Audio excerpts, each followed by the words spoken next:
cornerstone of democracy. Open dialogue and the free exchange of ideas stimulate intellectual progress. Through open discussion, societies can address social issues, challenge prejudices, and work towards positive social change.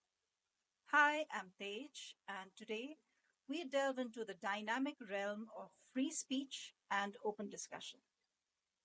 In a world buzzing with diverse perspectives, unraveling the essence of dialogue, dissent, and the free exchange of ideas is what helps us navigate the landscape and be a catalyst for change.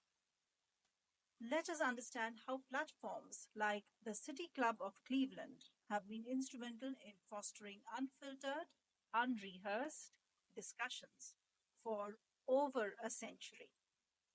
I am excited to talk to Dan Moulthrop, Chief Executive Officer of the City Club of Cleveland. Dan is an award-winning journalist, a former high school teacher, and a graduate of UC Berkeley's Graduate School of Journalism.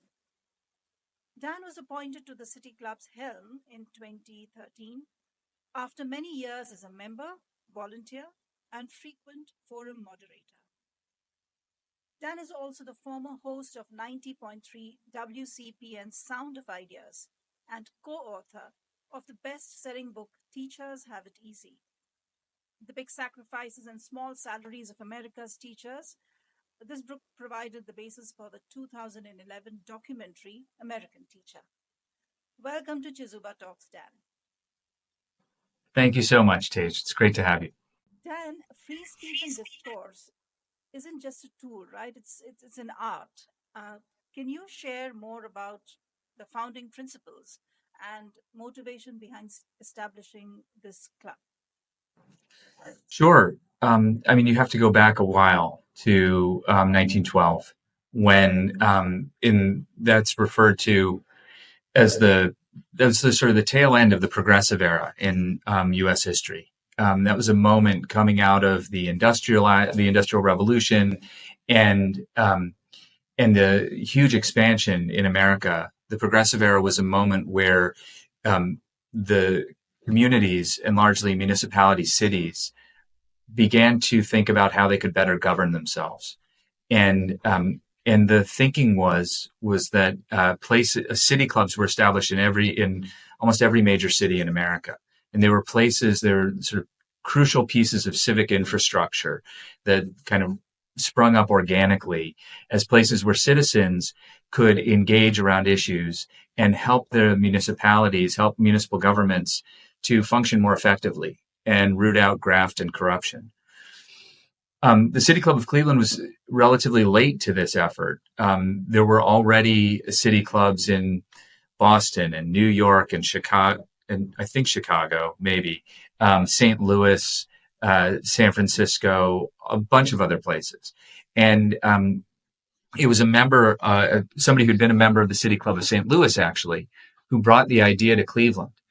And in Cleveland, it took a different form than it had taken in other places. Other places had city clubs that would be research and advocacy organizations in addition to convening. And in Cleveland, we already had a number of research and advocacy organizations. But what we didn't have was a neutral convener, a place where, regardless of your political background or your political beliefs, you could come and, with others who care about the community, who may not agree with you, have conversations, hear from speakers, and really think about the problems that we face collectively as a community and also the solutions that we could bring to bear on those problems. So key to that is an understanding of the First Amendment of the U.S. Constitution, right? That we have an inherent right to freedom of speech, to freedom of expression, and that government, not only will government not censor you, but, and more importantly, as a matter of kind of cultural practice, we believe that we should create an environment where different points of view can be expressed, where criticism of government can be expressed, where dissenting points of view can be expressed, and where the community can interrogate people expressing those dissenting points of view, or the point of view of the state, or whatever. And really, for us, freedom of speech is about that engagement. It's it, there's the speech of the person on the platform delivering the content, but then there's also the speech of our audience and our community who get to ask questions in every City Club forum. And that conversation, the ability to ask a very tough question of somebody in a position of power, that's the essence of it right there. Right. So, what criteria do you use when you're selecting topics for your forums, and do you ensure that you select a diverse range of subjects? So it's very diverse. And the diversity is kind of one of the criteria that we use to select speakers and topics. We do programs on every topic under the sun. I mean, the last few weeks, I'll just run through a few topics that we've had. We had the Ukrainian ambassador to the United States. We also had the Irish ambassador to the United States. We have next week a conversation. This week we have a conversation with local university college presidents, and next week we'll have the head of the Jewish Federations of North America. We have had people presenting the Palestinian point of view in the past. We have also we had the film director, the director of the Color Purple, which is coming out on December 25th. We had the head of NASA's mission to Mars. We have, and we have local topics. Tonight we have a conversation about food insecurity and how local communities are working on solving that problem. And so whenever we're thinking about topics to present or what we ought to present, we are thinking specifically about what are the conversations our community is already having, and can we advance that conversation in a productive way? What are the conversations that our community needs to have that maybe is happening under the surface that we can lift up a little bit and give it more of a public airing? And what are the larger conversations, the national or international conversations that our community should participate in? And then in addition to that, another sort of layer of questions we ask or filters that we use to determine what topics we'll present and who will speak is how can we present these topics in a way that advances our community's goals around diversity, equity, inclusion, and belonging? So whose voice haven't we heard? Who has lived experience in this area who we can learn from, rather than just an expert or a university professor or something like that. And how can we make sure that in the aggregate, the people who are speaking from our stage look like the broader community? So those are kind of like the ways that we think about it. I think I'd like to think we do a pretty good job, but I also know that we can always do better. Interesting. So I have a lot of questions stemming from that answer. When you say you have all these hot topics happening, sometimes these topics tend to be conflicting topics, right? Sometimes these topics are burning topics. How do you vet? Do you vet the questions at all, or do you vet the speech of the speaker? Because sometimes it can get, it can incite and blow up or escalate. How do you make sure that that does not happen? So we don't vet the questions or the topics, with like small exceptions. But generally speaking, we don't. If we invite you to speak, it's really up to you what you want to say. And although we do prep calls and help people understand, kind of set a certain level of understanding about, here's what we're about. This isn't the place where you're going to throw like a rally and incite and like whip people up into a frenzy. This is a place for an informed and sober conversation, and civil conversation about really important issues. And when it comes to time for the Q&A, every forum is an hour long. And the first half is a presentation of ideas whether through an interview or a panel or a speech. And the second half is an unmoderated, unfiltered Q&A with the audience. So, Tej, if you're in the audience, you want to ask a question, you raise your hand, you get your turn at the microphone, and nobody has asked you, what do you want to say? What's your question? Nothing like that. You just get to ask your question. And the expectation, because we've been doing this for 111 years, there's an expectation built in that you're going to ask a good question, that you're not going to take 5 minutes to ask your question and tell a personal story about your own life, right? That you ask a question that is like important, brief, and to the point. And we also have, I should mention too, that we have high school students at almost every forum. And those high school students also participate in the Q&A. And they often ask the best questions. So I mentioned before that there are a few exceptions. So the exceptions to the Q&A vetting is during political debates. So when we're doing debates with, particularly with candidates for elected office, whether that's the local mayor or the county executive or the U.S. senator, right? We will invite our community to send in their questions ahead of time. And then we have a committee of City Club members, a bipartisan committee, half Republicans, half Democrats, and they review the list of the potential questions, and select questions based on their fairness, based on the diversity of questions, so we don't duplicate topics, based on who the kinds of people they come from, so we get a diverse group of questioners. And then those folks who are going to ask questions, they know ahead of time that they're going to ask a question, and they know what question they're going to ask. We do not share those questions with the candidates, but the candidates know that these questions have been vetted by a bipartisan committee, and that makes everybody feel comfortable. Those are like the only times that we do that. Basically that's just to ensure that we don't get the kind of wild card question, which can happen sometimes. But to just take a step back and underscore something, the main way that we ensure that it's going to be a high quality conversation, in spite of the fact that it's unscripted, is because we've been doing it for 111 years.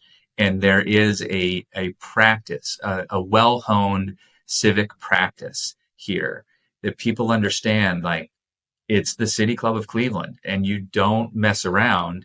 If you're going to ask a question, it's an important moment, and you should ask the question, but it has to be most importantly, it can't be long-winded. You have to get to the point. And if you don't, somebody in the audience will say, "What's the question?" Right? So yeah, seriously, but they'll do it in a civil way, like not in a mean way. And so that piece of it is like, it's all kind of by design. And at every event too, we remind people how to participate in the Q&A. We don't take anything for granted. We remind people that we're doing this Q&A, and here's how you participate, and here's what the expectation is about your participation. And we're so glad that you're participating, that you have a question. And by the way, we're live streaming, and we may be live on the radio. And so it's important, we just kind of raise the stakes a little bit, but the entire experience is intentionally designed to bring out the best in people's basically their civic behavior, if that makes sense. Yes, that totally makes sense. But, having said that, have you ever had a situation where people have used the opportunity to, because we are live streaming and because it's social media, and, they want to get their point across and not create a ruckus, but get their point across irrespective? Yes, that happens. Yes, it happens, particularly with high stakes conversations, or a conversation that one part of the community perceives to be a very high stakes conversation. So, and they will use the Q&A for that. And, we see them step up to the microphone with they've got their phone right there and their question, and you can almost see their heart beating faster because they know this is their moment. And they'll phrase the question in that certain like lawyerly way, like, here's my point of view. It's so self-evident. And wouldn't you agree that that's the case? That's their question, right? And then, and typically the speaker will say, well, that's interesting, but no, I see it differently, or something like that. And the skilled speakers diffuse the situation pretty quickly. Now, there've been a couple of moments where, there was a moment when we presented a professor of I'm not sure what she was a professor of exactly, political, some form of political science, some branch of political science, who was presenting, kind of explaining the situation in Gaza. This was like 10 years ago almost, explaining what was happening between Israel and Gaza from the Palestinian point of view, from the point of view of people in Gaza who perceive themselves to be oppressed. And we have a very organized and vocal Jewish community in Cleveland, Ohio. And there were some people who were very, very upset by that and sort of stood up and almost like shouted and then left. And we had another moment too when the campaign manager from the 2016 Trump campaign spoke, Corey Lewandowski. And what was different about that was that he kind of was insulting and uncivil, treated our audience with incivility. And the audience reacted and responded to that as well. That was a little tense.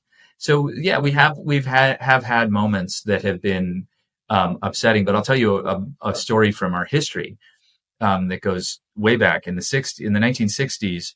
Governor George Wallace, the former governor, who at that point was the former governor of Alabama, and he is the governor who is very famous for the line "segregation now, segregation always," or something like that.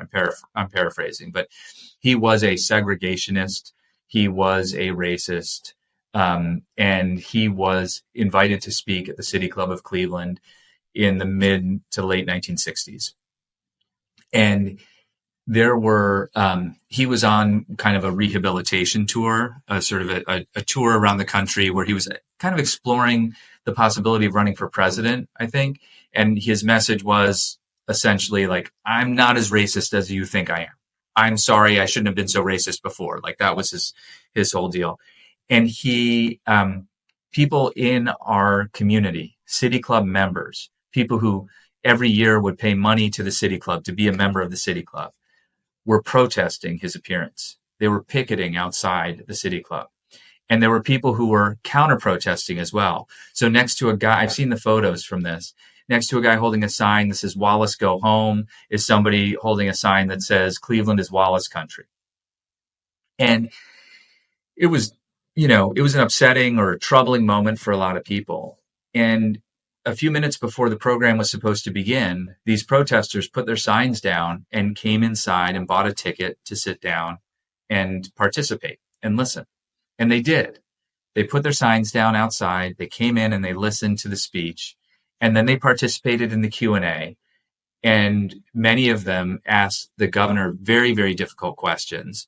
And it was very evident that they basically raked him over the coals just with their questions. But they did it in a civil way. They did it in a way that was not rude, not dismissive, but instead took him seriously and asked tough questions. And in doing so, more or less unmasked him and revealed him for who he actually is. And that's a moment. It's a story I really like telling because it demonstrates exactly what the City Club does and what it is.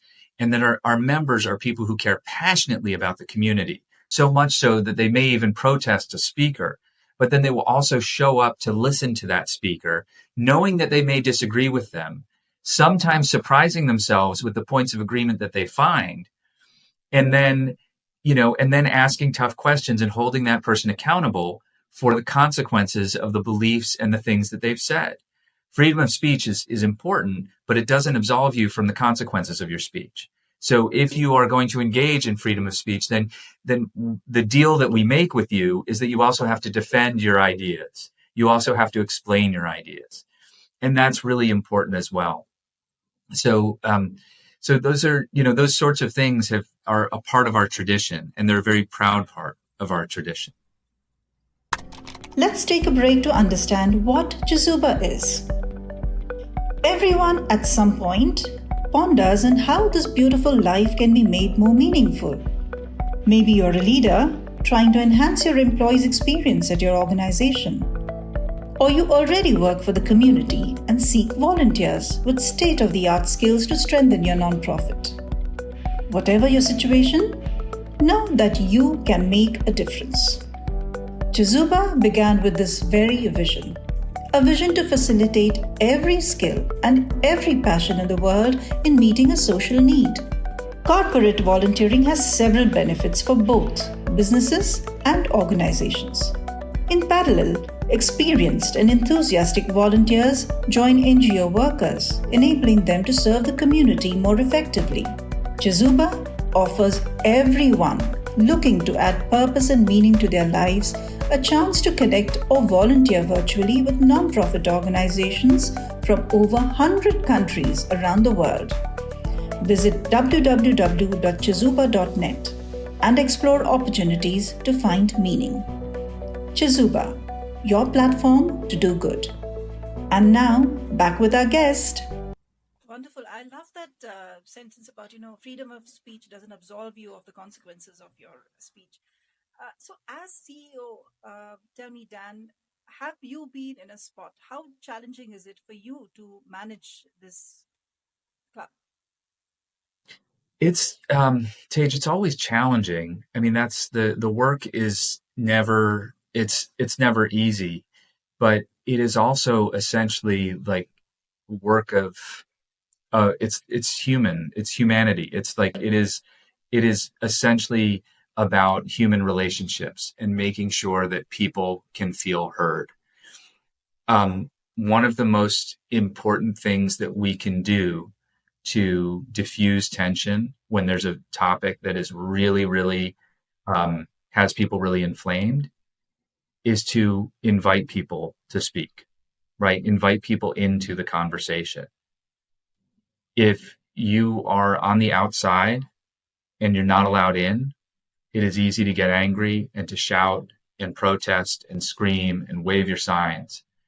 But if somebody then says, listen, I'd like you to come inside and participate, you have a seat at the table, right? And when you're sitting down, you're not standing up with your sign, right? You're sitting down and you're engaged in a different way.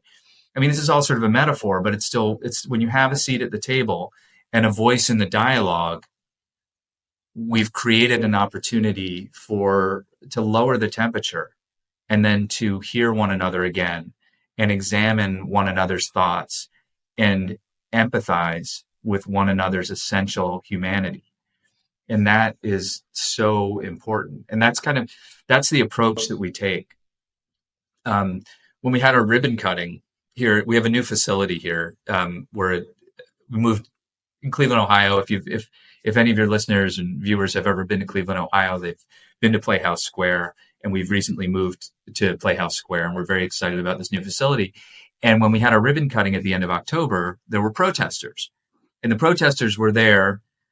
It was a labor protest, and they were protesting our landlord. Our Playhouse Square is our landlord. It's a large nonprofit organization, and they were protesting to try, as part of their effort to try to unionize the security personnel that Playhouse Square uses, which they contract with an outside company. So it's kind of an indirect protest, but an important form of protected speech.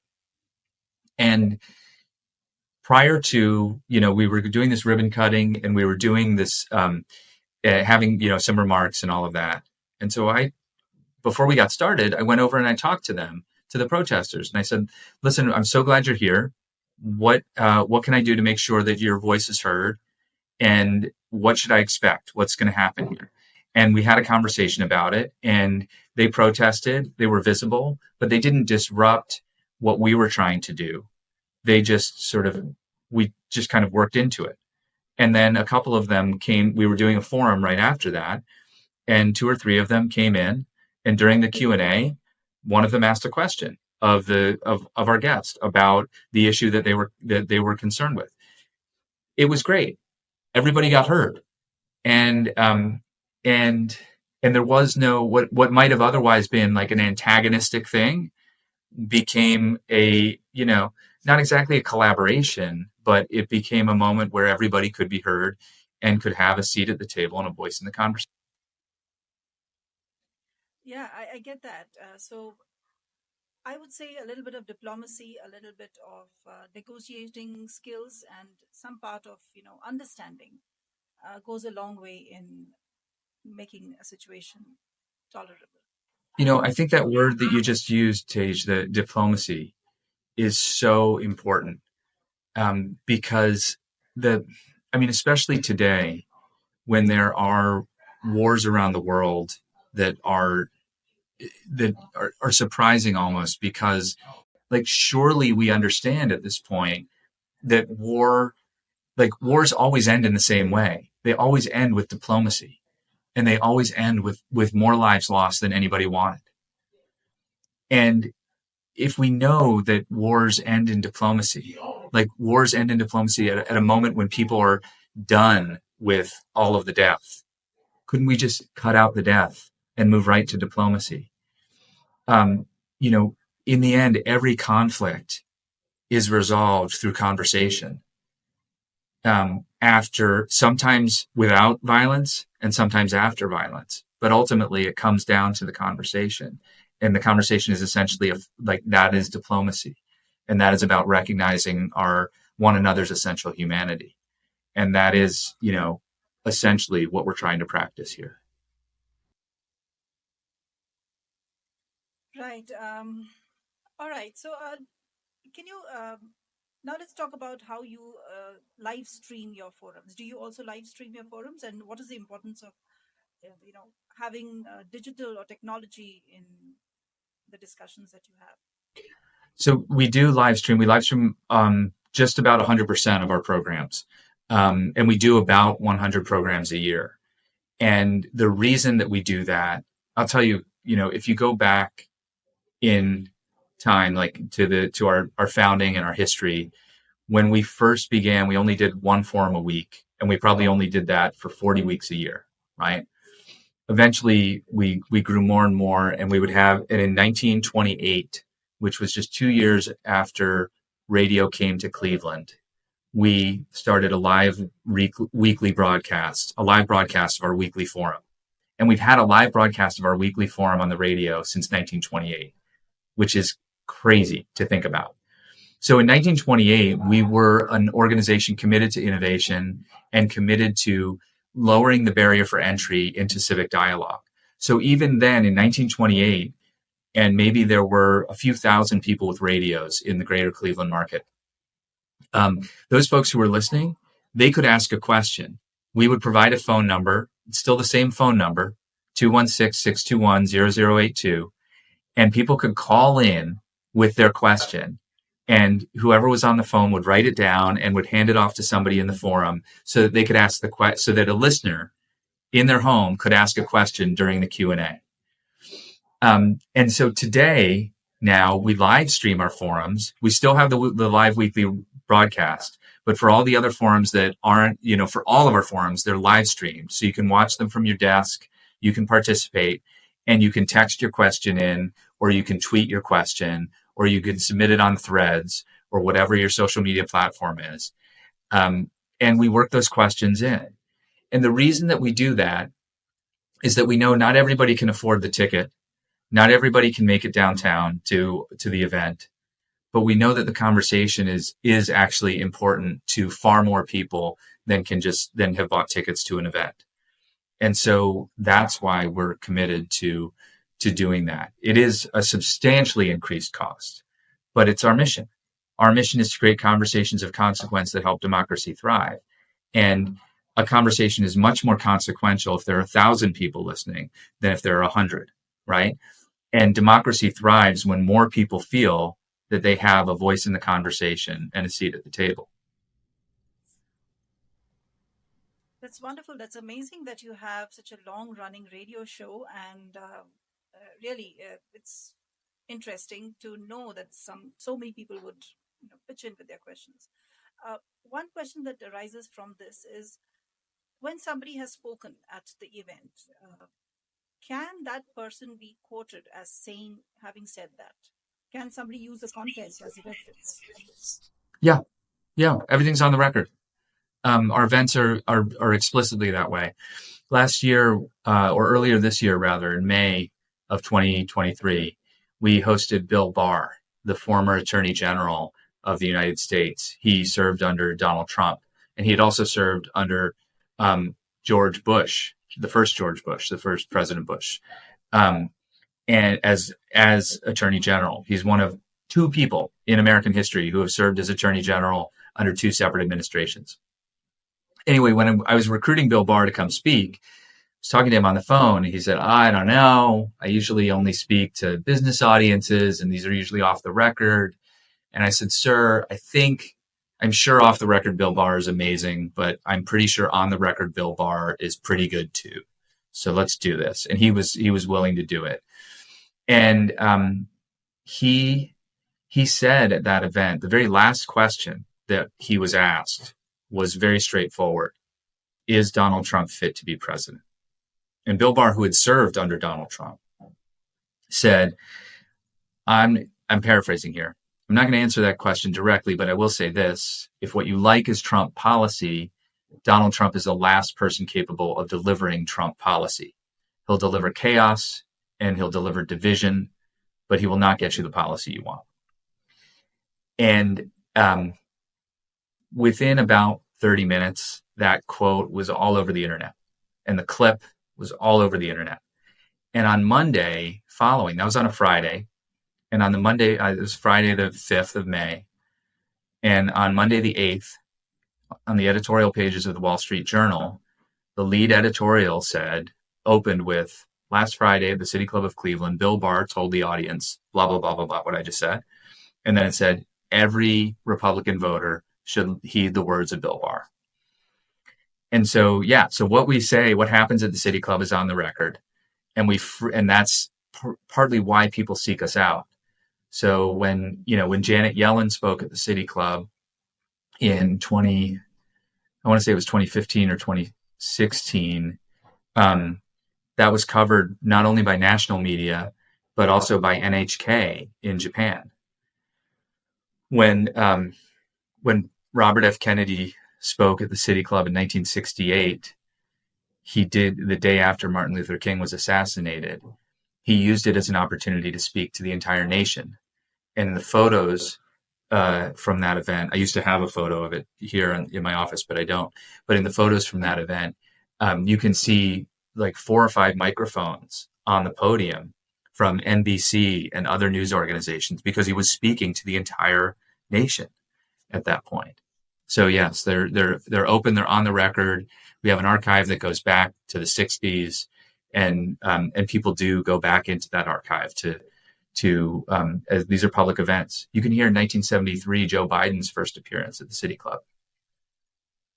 He was a freshman senator at the time, just starting his political career. Interesting. Lastly, Dan, what kind of support do you require at your club? Do you need any virtual volunteers, or do you need any kind of support? What is the support that you look for? So financially, we rely on the community to support us. And we receive individual donations from our members and others in the community. And by community, I just mean like broadly, like people around the world who care about freedom of speech and appreciate civil civic dialogue. I think also the thing that is just engaging with the content. We live stream all of our events, and we maintain a robust archive of our events, both as audio podcasts and YouTube videos. And all of that is available to be viewed, to be shared, to be enjoyed, to be engaged with and grappled with.